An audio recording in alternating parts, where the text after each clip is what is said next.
नमस्कार दोस्तों, स्वागत है आप लोग का सीजन क्लासेस पे। मैं आपको एक और चैप्टर जो है लेकर के आया हूँ, द एम्प्टी हार्ट। ये आपको बिहार बोर्ड का पोएट्री सेक्शन का चैप्टर है, जिसको लिखा है पेरिसेमी थोरन के द्वारा। थोरन नाम है, ठीक है ना। तो चूंकि नाम ऐसा है क्योंकि ये तमिल के रहने वाले हैं, इसलिए ऐसा नाम है। चिंता मत कीजिए। तो सबसे पहले एम्प्टी हार्ट यानी कि खाली हृदय, है ना। खाली हृदय किसी चीज़ का डिज़ायर के बारे में ये बात कर रहे हैं। आखिर किस तरह का डिज़ायर, हमारा जो मन रहता है वो शांत नहीं रहता है, कोई ना कोई हमारे अंदर एक जो है इच्छाएं चलती रहती है। तो डिज़ायर अच्छा भी हो सकता है और ज़्यादा डिज़ायर बुरा भी हो सकता है। तो इस चैप्टर में समझाने की कोशिश किया गया है कि डिज़ायर जो जब बहुत ही खतरनाक रूप ले लेता है तब क्या होता है। पढ़ते हैं।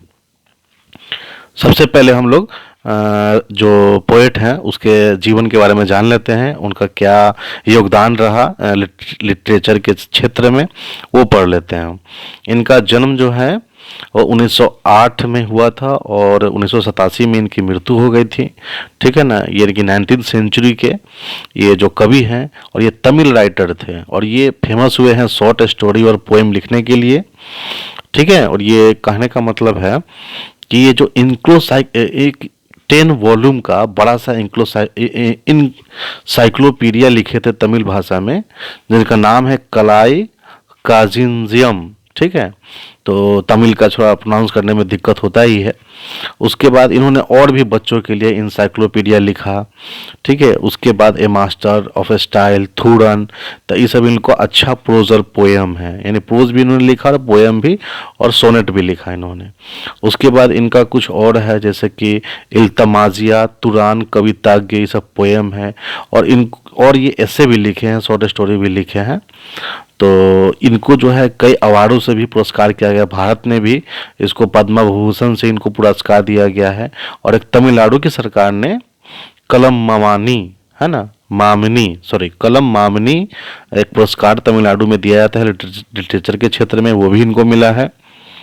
उसके बाद जो एम्प्टी हार्ट है वो भी लिखा गया था तमिल भाषा में, कुराई कुदम में, ठीक है। लेकिन उसका ट्रांसलेशन किया गया इंग्लिश में, तो वही हम लोग पढ़ते हैं।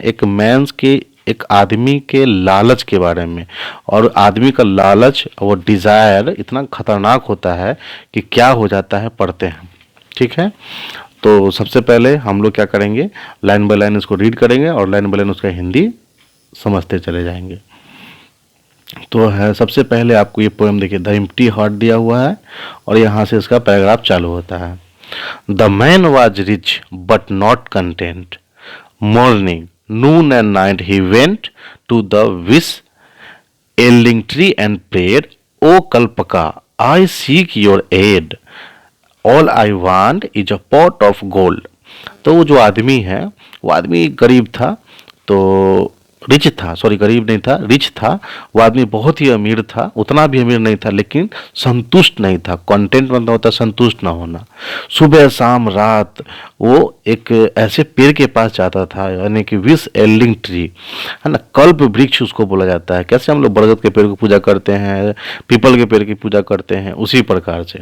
और वो हमेशा वहाँ जाकर प्रार्थना करता था, ओ कल्प वृक्ष, तुम्हें मेरी सहायता करनी होगी, मुझे तुम्हारी मदद चाहिए, मुझे सोना से भरा हुआ पॉट चाहिए, मैं धनवान होना चाहता हूँ, ठीक है। इतना पहला पहला पैराग्राफ में है। सेकंड में, his prayer was granted seven folded, है ना, for a gift to him was given glistening gold in pieces seven.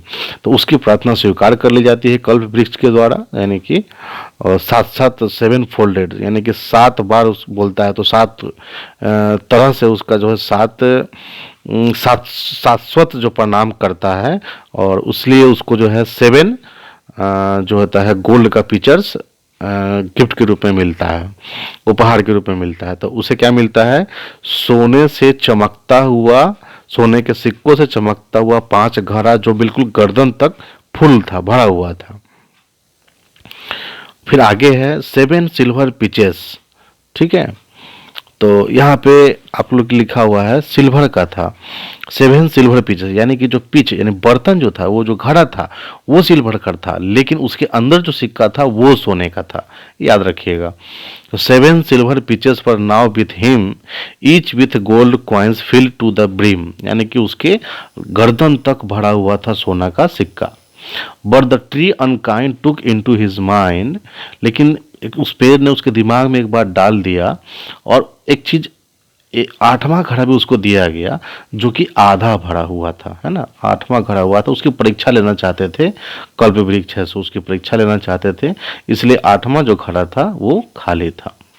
ठीक है, फिर आगे जो है, आगे है कि अब सोचता है, अब वो चिंता में पड़ जाता है, खुश होने की वजह वो चिंता में पड़ जाता है कि अरे ये 7 घड़ा तो भरा हुआ है, एक घड़ा खाली हो गया, अब इसको तो हमको भरना होगा।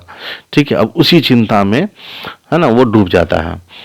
To feel the quick was his thought the 7 full vessels he clean forget, यानी पूरी तरह से जो 7 भरा हुआ घड़ा था उसको पूरी तरह से भूल गया। ठीक है, और उसके दिमाग में जो 8वां घड़ा था उसको भरने का ख्याल आने लगा। तो उसके अंदर एक डेमन, राक्षस जो डिजायर का था, वो पनपने लगा और वो बिल्कुल पागल सा हो गया। To mother wife children good bye he bade, उसने अपने माँ बहन बच्चों, है ना, माँ बहन बच्चों पत्नी सबको गुड बाय कह दिया, किसी से मिलता नहीं, किसी से बात नहीं करता।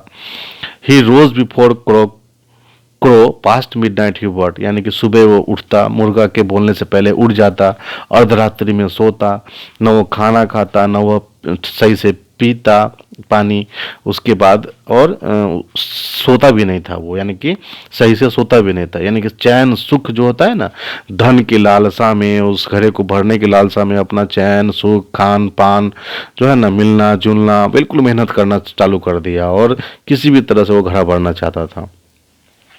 And tried all tricks to gather gold, eager and anxious he shamelessly took each coins he could clutch by hook or crook, यानी कि वो क्या करता था, हर प्रयास करता था, उसने सारा श्रम, सारा जो शर्म होता है वो छोड़ दिया था, कोई भी काम करने के लिए तैयार हो जाता था, और किसी तरह से, किसी भी हुक एंड कुक का मतलब था किसी भी तरह, कोई भी कीमत पर उसे क्या करना था, हर दिन एक सिक्का जो था उसमें डालना था, और उसके लिए वो दिन रात मेहनत करता था।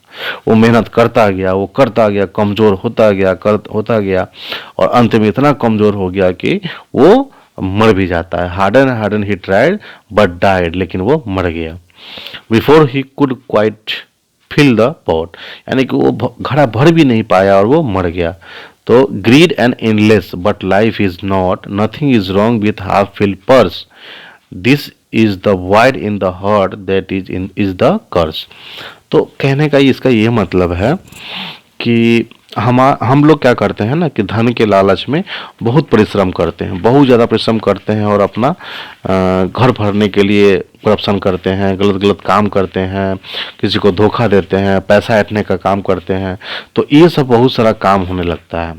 तो यहाँ लेखक कहना चाहते हैं कि आपका जो पर्स खाली है उस पर ध्यान नहीं देना है, आपके पास उतना पैसा है कि अब आप अपना जीवन चला सकते हैं, सुखमय तरीके से बिता सकते हैं। तो लालच में और डिजायर में पड़ने से आपका जीवन भी बर्बाद हो सकता है, और बहुतों का जीवन चला गया है इस झूठी लालसा के कारण। इसलिए पोएट जो है वो मना करते हैं कि जो ये लालच है वो नहीं करना चाहिए। ठीक है, अमीर लोग परेशान है और धन कमाने में, गरीब लोग परेशान है धन कमाने में, दिन रात मेहनत कर रहा है, यानी अगर संतुष्टि, कैसे साधु संत लोग होते हैं, संतुष्टि रहता है, कोई टेंशन नहीं, सारी इच्छाओं का त्याग कर देते हैं, है ना, महात्मा बुद्ध जैसे लोग, और कोई दुख नहीं, यानी इच्छाओं का त्याग करना ही दुख से मुक्ति का एक मार्ग होता है। तो वही कहते हैं। ठीक है, तो इस तरह से कल्प वृक्ष जो है वो एक सीख देना चाहते हैं, और ये पोएट जो है वो सीख देना चाहते हैं लोगों को कि आपके पास जितना धन है उसी में संतुष्ट रहिए, अपने परिवार को सुखी संपन्न रखिए, वही आपकी सच्ची खुशी है, और ज़्यादा धन के लालच में नहीं पड़ना है, क्योंकि जो भी ज़्यादा धन के लालच में पड़ता है वो उल्टे सीधे काम करता है और बाद में फिर बहुत पछताता है। चलिए बच्चों, तो ये समरी था, आप लोगों को कैसा लगा बताइएगा कमेंट में। फिर मिलते हैं हम दूसरे पोएम के साथ अगले वीडियो में, तब तक के लिए गुड बाय, नमस्कार, जय हिंद।